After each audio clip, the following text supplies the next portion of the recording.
Hello, everyone. And yes, Carlson and I were recruited 3 weeks in, so it's pretty amazing. And thank you all for coming in today, because I think it's really special, the Dim Sum Club. If you ever are here, we'll let you know you have really the best of Silicon Valley there, and the best and greatest Silicon Valley. And so really excited that we were able to put this together, and for you for coming here today. Really happy and really excited and truly honored to get to introduce our headliners. Very special. But before I do, because like Carlson said, it's adrenaline pumping, I want you to picture this. Imagine that all of you sitting here, you're strapped in a fighter jet, and you're climbing real fast. And then something invisible just starts crushing you into your chest. And really heavy, your vision, your chest, just really heavy, like an elephant who's been sitting on your chest. In healthcare, we call that a heart attack. But that feeling has a name. It's 9 Gs, and Sam Eckholm held it for 20 seconds in an F-16 while the cameras kept rolling. And for me, you ask, why does that matter for us in this room? We're all builders here, we're all investing in something, but the world's best technology and innovation, whether it's AI, autonomy, dual tech, space, robotics, they all die in the lab if nobody sees it. And that is the gap that Sam and Swayne close. Sam is the host of Access Granted. I'm sure some of you have seen his video. He is a Forbes 30 under 30. He is also an Air Force Academy graduate. And then you have Swayne, who is the producer of Access Granted. He has been flying a plane solo since he was 16 years old.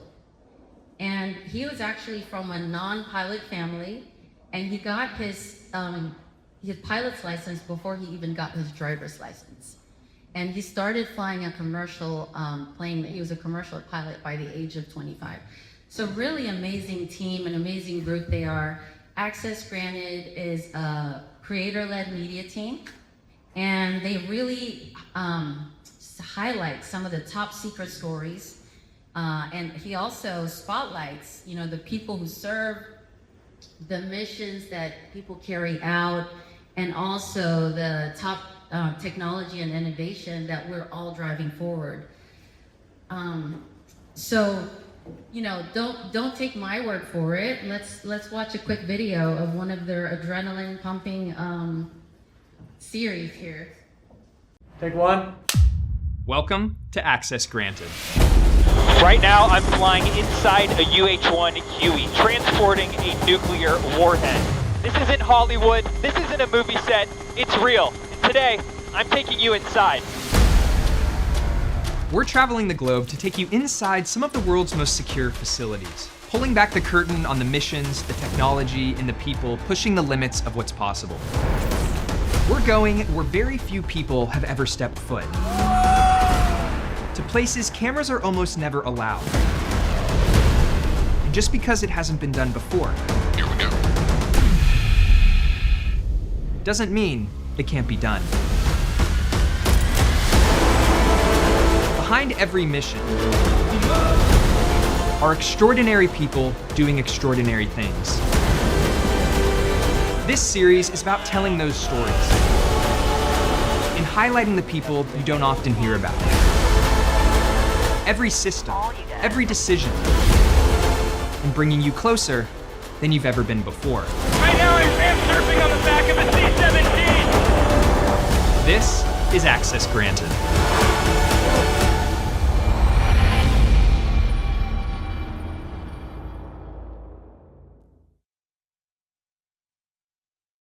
Welcome to the stage, Sam Eckholm and Swayne Martin.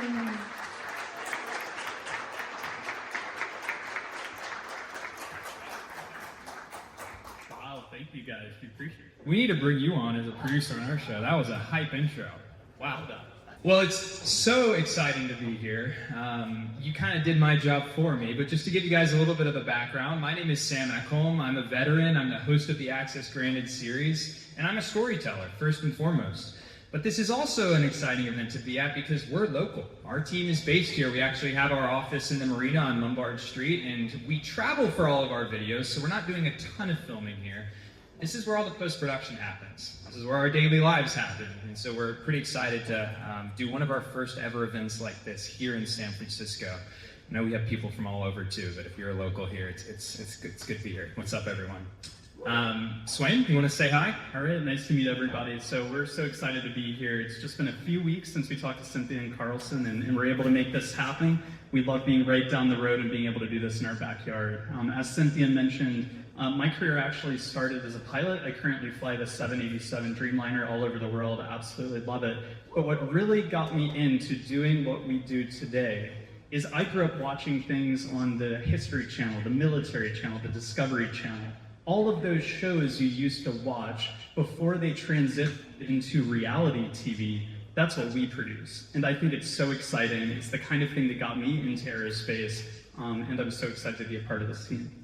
Yeah, and just real quick, I'll just share, for me it was the same way. When I was 18 years old and I was looking at joining the military, I remember going on Google and YouTube and typing in, Army versus Air Force, what should I choose? What's the Air Force Academy like? And there wasn't a ton that was out there. There wasn't a ton of content. So I always knew one day I wanted to leave my mark, do my time in the military, and come back and create stuff for kids out there to realize, hey, this is what serving is like. Right? There are 2.8 million service members today, and I feel like a lot of them are largely misunderstood.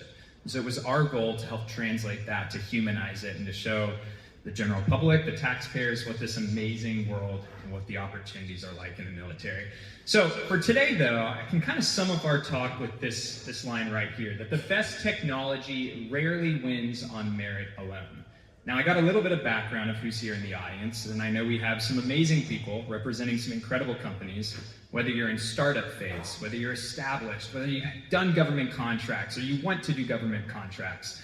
We should all agree that technology itself, whether you have an amazing product or an idea or full-fledged tech that's already out there, it's not going to sell itself. If I could leave you with one thing with this keynote, is that we shouldn't neglect or forget about the power of effective storytelling. So what our team is going to do today up here is we're going to walk you through some case studies, some tips and tricks and lessons learned about how we've helped companies translate their ideas and reach their key stakeholders and communicate their mission. And hopefully for you guys sitting here, you can take that back to your teams to have a better strategy for how to reach those people and do it effectively. So this is where we sit as a business. We're at the crossroads between industries that rarely work on storytelling. We've worked and converted brands that have never done something with a creator, as you would think of like an influencer.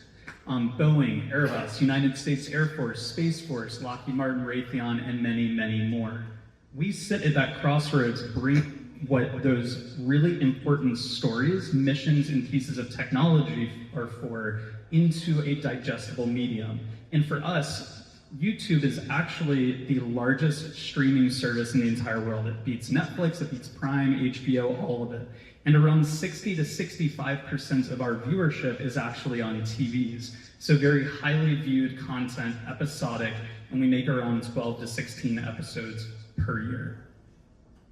So again, for the stakeholders that we work with, when we talk about a company that needs to sell something, and let's say that you have AI software, and maybe it's in the defense space, I doubt that anybody who's going to watch something about your story is going to be able to purchase that product, and it makes this industry a little bit different. You're not consumer facing necessarily. There's not somebody who watches our videos that's going to go buy a F-35 fighter jet, right? But who is going to watch the videos, I guarantee you, are the children of people in Congress, Congress people themselves, stakeholders, people who fly the aircraft, and people who manufacture the aircraft. And those are the types of videos that will then help reach talent for engineers, help reach stakeholders to explain why is it that we've done this multi-million-dollar project, or to get public support across the United States generally. Yeah, and I'll just add real quick to that, Swayne. I mean, I don't think we need to convince anyone here of the power of social media, right? And how news has changed over the years from, sure when a lot of us were growing up, I know we have some different generations here, it was print news, it was TV news, now news is social media, right? It's breaking quick and faster than ever before. And our team identified that, right? Legacy media is still out there and they're always going to be there, but you should also have a strategy for how are we reaching people on the devices and platforms that they're on all of the time. And our team identified that and realized that these large corporations and even small companies have a hard time understanding how social media works, how to reach these audiences, and to do it in a way that feels organic and not like some brand corporate product. And that's really where we came and started our series. And a lot of companies have a marketing department, right? Or have PR that's very typical. And what they don't normally have is the expertise to translate something into a story, to get the trust, get the access to show how their system or product is used in a mission-facing capability. And that's where we've come in. But beyond that, we hope that what you learn out of this is that you should try to target stories and go a little bit farther beyond just the standard marketing, the standard website. What is it that you can build for your company and product that will connect to the audience or user? So we have 4 examples of some videos here. Swayne said we do about 12 to 16 a year. I think total on our channel right now there's 50 to 60 videos. But these are just 4 that we pulled from to show you a little bit of the depth of topics that we cover. So from international defense companies, like a project we did out in the UAE who was looking to tell their story, to the big primes that we've all heard of, right? Raytheon, RTX. We worked with international branches of military with the Royal Air Force here, and we actually had Rolls-Royce as a partner on that project who makes the engines on the A400M. To this video here, which we're going to talk about more in depth with Airbus. You haven't heard them, they're a neo-prime, right? They're making counter-drone swarm technology, and like all these, they were looking to have their story told, and we're going to go a little bit more in depth there because that's an interesting. At the end of the day, what you really need to figure out is what is the story that you're trying to tell, how will your product impact the world, and how will that need to reach your stakeholder to resonate with them. Everybody here has probably sat in a meeting or had to pitch VC funding, something like that. Having that elevator pitch, not just in a meeting in a boardroom, but public, that elevator pitch is very powerful, and that's what we help create. So we have 3 proof points that we're going to work through throughout the presentation, 3 examples of different types of industries, different types of projects and products that we've worked on. The first of which is global policy initiatives. So at a time when the administration was changing and NATO's relevance was coming into question, whether or not the United States needed to be involved in NATO, we were contacted by leadership to come film something called Operation Mongoose out of Iceland. It's a multi-domain, multi-nation joint exercise. And it really demonstrated the importance of United States involvement in that exercise. Our team was on board warships with the Swedish Navy. We were on board the P-8 Poseidon with the US Navy, and even on board a submarine with the German Navy. All to demonstrate a really complicated story that isn't just one specific moment, but was the culmination of multiple nations coming together to demonstrate the importance of it. So the video did absolutely outstanding. I doubt that the public has ever had a culminating, definitive video about Operation Mongoose ever before. But imagine how many countries are involved, spending tens of millions of dollars, if not well above that, to not have that story told. This was the result of one single video, right, that was made for that operation. Large international audience spread well across the world, not just United States viewers, which was actually very important for this video, with around 2.5 million views. And it resonated so well with our audience that 15,000 people roughly decided to subscribe to the channel just after having watched that single video. So when you think about an audience and target, it demonstrates that the viewers that were watching that were so interested in Operation Mongoose and NATO's story that they were willing to try to see more via subscribing. Also, in terms of comments, because a lot of those are vanity metrics, right? Having people who are in the public saying, as an 87-year-old lady, I never knew about NATO's importance. I never understood the importance of UK and US involvement in NATO. For it to become a definitive example for NATO Maritime Command to be able to use that on their website, use that on LinkedIn as an example of what they're doing. To the Chief of Public Affairs or somebody who's considering joining the Royal Australian Air Force saying, I actually got to learn about careers via watching this video. These are the things even more than those metrics that we find really important, and that's why we just wanted to highlight a few of them. Yeah, it's a good transition because I want to take you guys back a little bit, right, to the origins of this series and our team and our company.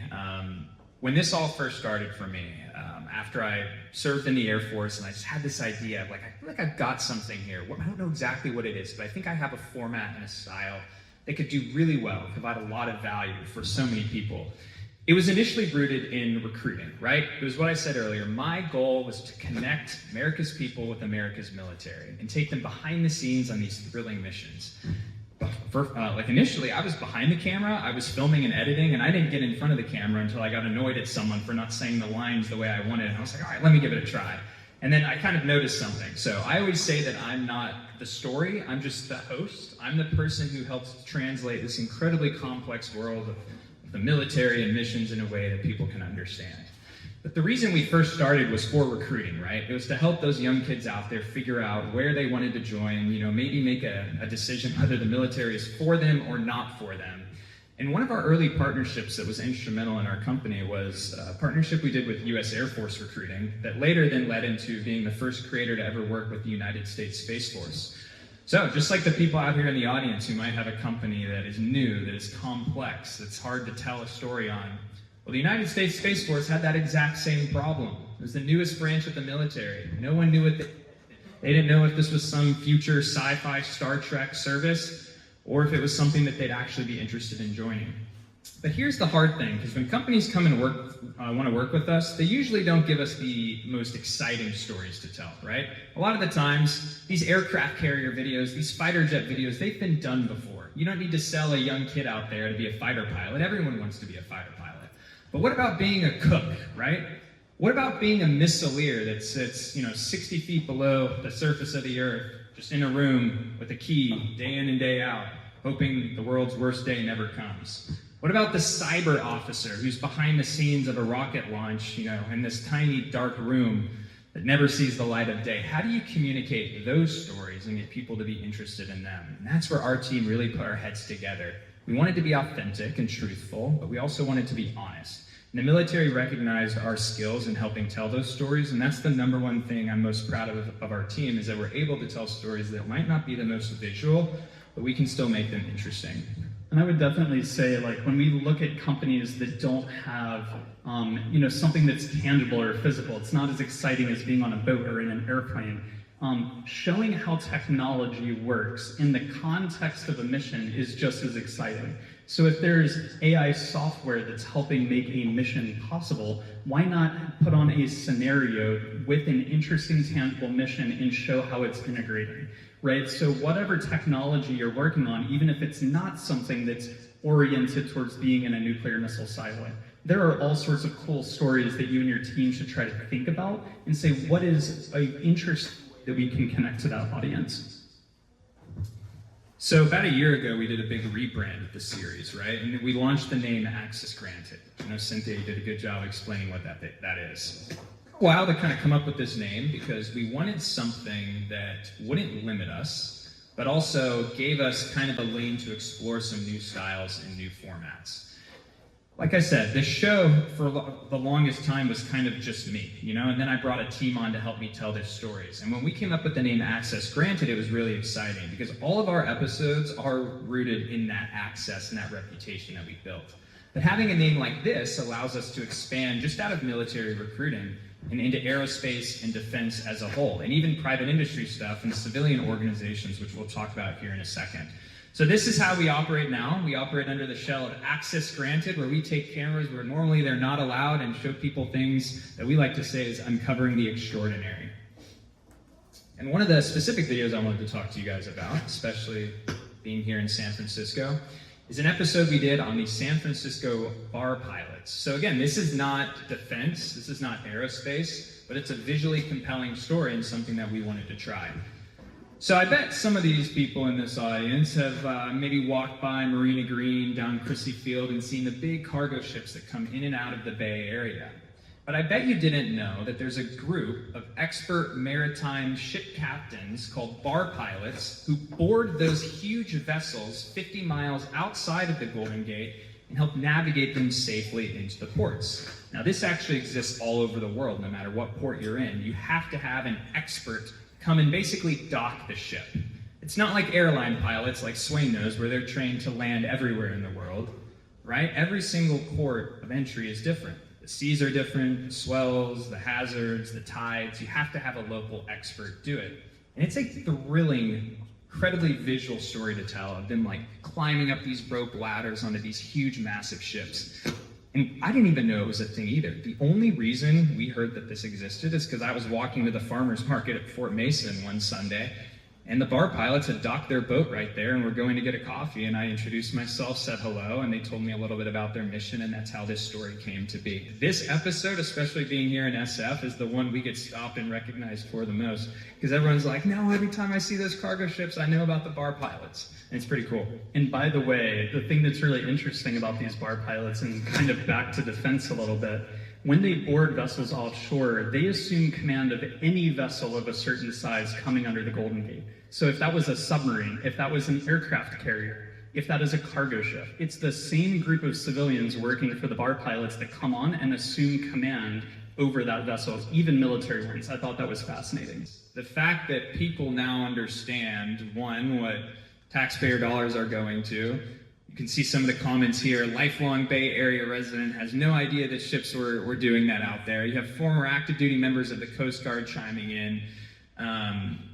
And people requesting now our team go out and spend a week on oil rigs and other stuff, and I'm like, oh man, so we got a lot of requests coming in. But it's just cool because the bar pilots themselves were looking to have their story told. They're looking to recruit more. And that's exactly where our team came in and had an impact. And that was really exciting. And that was like a typical like access granted episode for us and something we're looking forward to exploring more of into the future.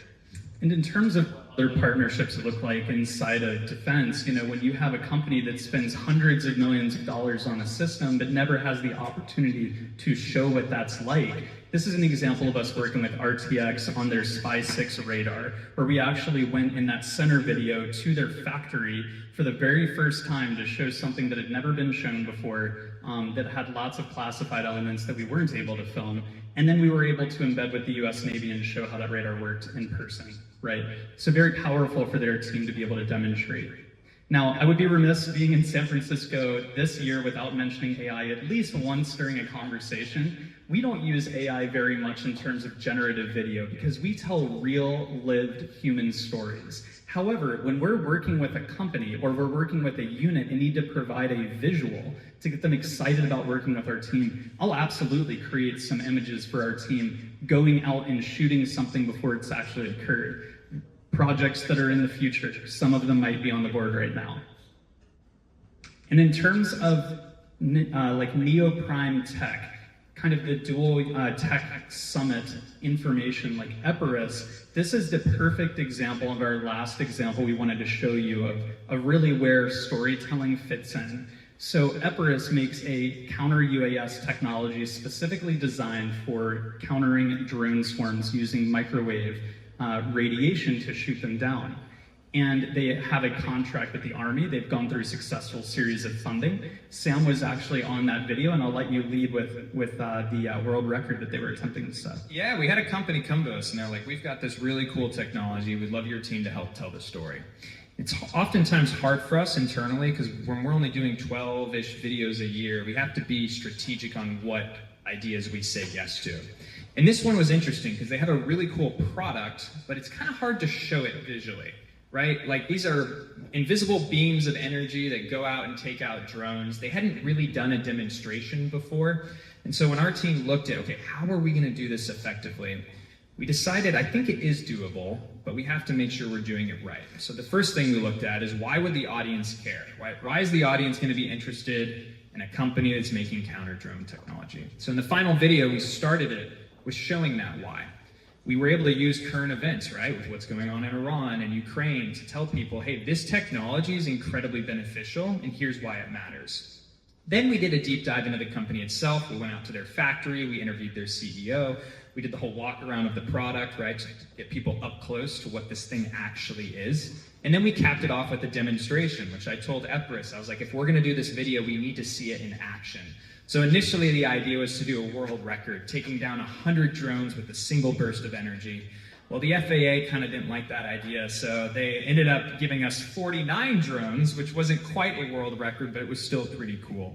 And then our team did what we do best, which is make things look exciting, even if naturally they aren't the most exciting thing ever.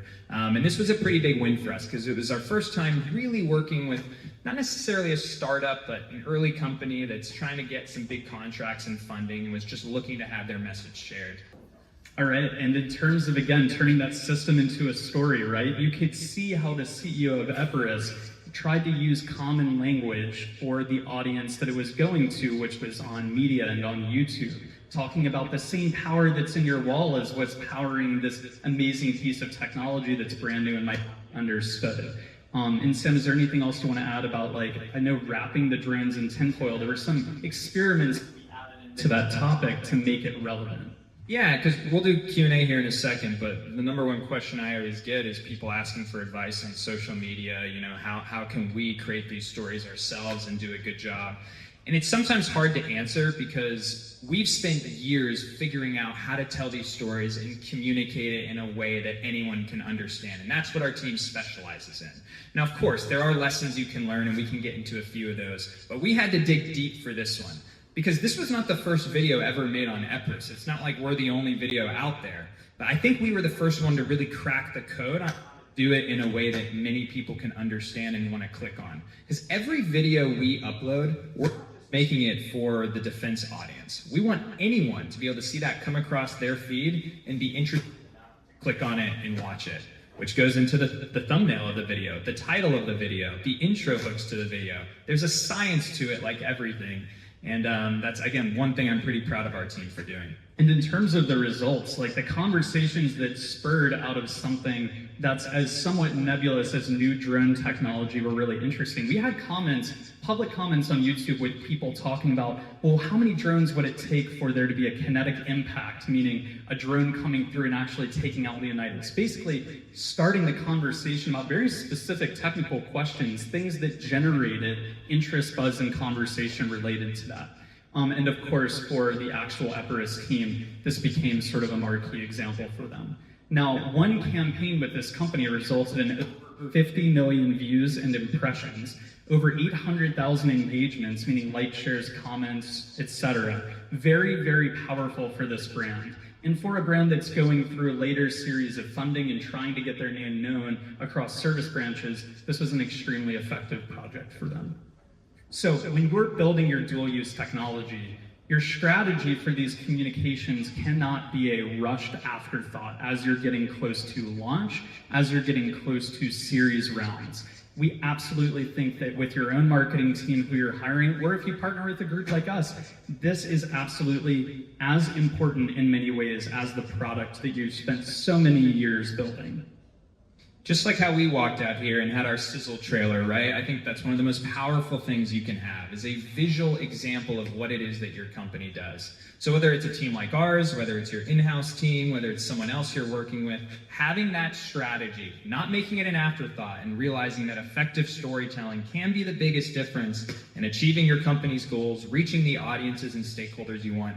Don't forget that. Don't neglect that. And yeah, that's what we got. Thank you all. Thanks so much, guys. Yep. Yeah, I think we have some time for some questions if anyone has anything. We also put some codes up here if you guys want to check out our channel officially. If you want to contact us, we can run mics or you guys can just yell out. That's totally fine. So. Any questions? I'll take the first one. All right. All right. Big fan of your show. I usually have to fight my kids to watch your show. They want to watch Bluey. I have to say, no, Access Granite's new episode just dropped. Get in a fist fight. Anyway. Was there ever a time when you were up there or when you were filming, you go, oh, crap, I want to get out. Like, this is, you know, like, this doesn't feel safe, or and how do you overcome that? Yeah, honestly, the hardest thing for me, because not only am I the talent in the video, but for the longest time, I was also the director and producer for that. We've changed that. We actually have an amazing producer, Jojo, right here. Jojo, raise your hand. Yeah, he's awesome. He makes all this come together now. But I'm so locked in because I'm worried about camera angles, right? And I'm worried about audio, and I'm worrying about, hey, we only got one shot at this, I don't want to mess it up. I kind of all of that out. And it isn't until we watch the final video as a team that I'm like, oh my God, that was kind of insane. And that's just come with years of doing this. I think a good example, though, specifically might be you hanging off the back of the A400, flying through the canyons in Scotland where the safety strap was a little too loose, maybe? Yeah, that's a crazy video. But even that one, I was just so locked into the shot that I didn't even worry about it. But I don't know if that's good or bad. Maybe I should yeah, that is a good question. But we've done some amazing things, and I'm thankful for every opportunity. Jimmy Hayes, very impressive presentation. Love what you guys put together. What's your typical onboarding process? To join our team or to take on Or take on a new project? Yes. Or both, actually. I was like, are you trying to work for us or are you trying to hire us? All right. Gotcha, Swayne. Yeah, that's kind of where my roles. I help coordinate working with brands, identify what are the right access granted episodes, what are the right headline sponsors for our mission content. Definitely shoot us an email. If anybody has interest, please feel free. What I would think about, though, is what is your technology and what is the story you tell that's visually compelling? Something that would make a good episode or potentially involve being a sponsor inside of that. In terms of our process, we generally target working on a video around 3 to 4 months in advance, filming it, and then working on about a 2-ish month post-editing cycle. So it's about a 6-month process when we work with a brand on getting something accomplished, because it has to go through so many security reviews with the military, and it's very heavy in planning. But even if you have a company that doesn't necessarily have that visual element that could make a full 20 or 30-minute episode, one other thing that Eckholm did was they headlined a totally unrelated aerospace topic. So they were the presenting sponsor behind a video that got millions of views inside of the F-15 Strike Eagle with the Air National Guard. And then on the middle of the video, they did a 90-second integration where they said, hey, this is the past and present of aerospace warfare, and here's what the future is going to look like. Because they knew that that same audience that was watching the aerospace and defense content, even if they couldn't make an entire episode for that specific piece of technology, would be captured through being a part of that episode. So there's all ranges of ways to interact in terms of the content we produce. Really pulse, a good pulse behind these. Do you ever work in areas outside of the military, like getting access to the world's largest biotechs in drug discovery, things like that? Absolutely. That's why we branded Access Granted, and it was a rebrand we did in January. With the success of the San Francisco Bar Pilot Association, when we think about inside of even AI data centers, inside of oil rigs, a coal mine, these are all the things that are in the back of our heads that we absolutely are interested in doing. Nuclear energy. Those are all things that would fit very, very well inside of Access Granted. All right. All right, everyone. Before you go round of applause, we have a special acknowledgement for you for representing the veterans community. Okay. We have a group of veterans that want to give you an acknowledgement, and for representing San Francisco, I'm a resident, so thank you for being there. So with that, Maurice and Jim. All right. Good morning. Thank you. Good morning, everybody. My name is Maurice Grossson. I'm a retired Navy veteran after 26 years, and I run a nonprofit down in San Diego called Reboot, which stands for Reverse Boot Camp. And what we do is we help veterans make the transition from military life to civilian life. Now, because of naval regulation, it requires me to tell at least one Air Force joke. So, as a Navy guy, I'm required by regulation to make at least one, specifically about the Air Force. And so here it is. The Navy deploys around the world. The Marines kick the door down. The Army holds the ground. The Coast Guard serves everybody. And the Air Force makes sure that everyone has Wi-Fi, air conditioning, and a hotel with points. So, thank you for your service. And what makes this so important to us is what SAM represents is what's possible after you transition out of the military. Now, I don't know how much you know about transition members and some of the challenges we face, but what we found is roughly out of the 200,000 people leaving the military every year, roughly 86% struggle to try to figure out what's possible and what's next. In other words, we try to find purpose, and as a result, many fail at that, and it actually causes high suicide rates, as well as homeless rates. And so, Sam, what you're embodying and what you're representing is what's possible and what you can do after the military. So we totally salute you. So on behalf of the community, we want to give you this community leadership award to grab access. Really cool. I love your videos. Let me just read what it says for everyone. In recognition of your leadership, advocacy, and meaningful service representing and supporting the veterans community, your work honors veterans, builds bridges between those who served in the community, and we salute you. Thank you on behalf of... Wow, thank you.